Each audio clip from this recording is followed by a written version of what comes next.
Hello friends, welcome to my channel. Hormuz జలసంధి సంబంధించిన అంశం కొంతకాలంగా ఉద్రిక్తత నెలకొన్నది. దీని మీద ఇప్పుడు తాజాగా ఇజ్రాయెల్ లెబనాన్ మీద దాడుల నేపథ్యంలోనే హార్మోజ్ జలసంధి కూడా మూసివేసినట్టు ఇరాన్ ప్రకటించింది. ఈ నేపథ్యంలోనే దీని మీద ఇరాన్ సుప్రీం నేత మొజ్జాపా ఖమేనీ కీలక ప్రకటన చేశారు. జలసంధి నిర్వహణను కొత్త దశకు తీసుకెళ్తామని ఆయన ప్రకటించారు. ఈ దశలో హార్మోజ్ జలసంధి మీద అనుసరించే విధానం మరింత వ్యూహాత్మకంగా కఠినంగా ఉంటుందని కూడా ఆయన ఇండికేషన్స్ ఇచ్చారు.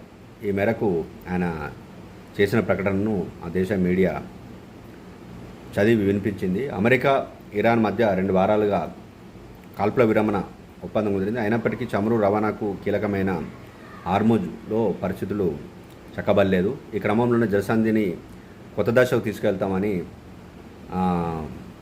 ఖమేనీ ప్రకటించడంతో ఇప్పుడు మళ్ళా అది ఒక కీలకంగా మారింది.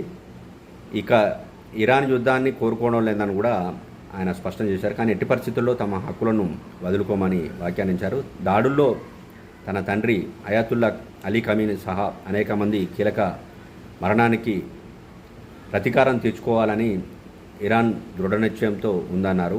యుద్ధంలో ఇరాన్ స్పష్టమైన విజయం సాధించిందని ఆయన వెల్లడించారు. ఈ దాడిలో జరిగిన నష్టాలన్నిటికీ పరిహారం చెల్లించాలని ఆయన కోరుతున్నట్లు ఆ ప్రకటన సారాంశం అంతా అదే. అంటే కోరుతున్నట్టు డిమాండ్ చేస్తామన్నారు. హార్మోజ్ జలసంధి విషయంలో ఇరాన్ అత్యంత దారుణంగా వివరిస్తుందని ట్రంప్ కూడా మండిపడ్డారు.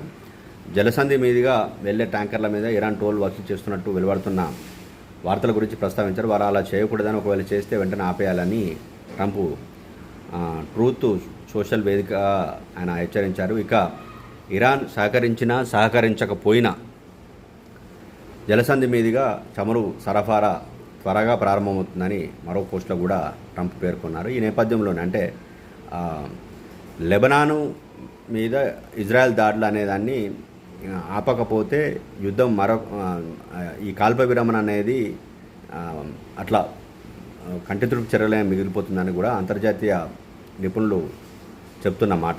ఈ నేపథ్యంలోనే అమెరికా ఏం చేయబోతుంది, ఇప్పుడు తాజాగా ఖమేనీ హెచ్చరికల నేపథ్యంలోనే హార్మోజ్ జలసంధి విషయంలో ఏం కాబోతుంది అనేది ఒక ఆసక్తి అయితే అంతగా ఉంది. ఎందుకంటే ఇప్పటికే చమురు ధరలు విపరీతంగా పెరిగిపోయాయి.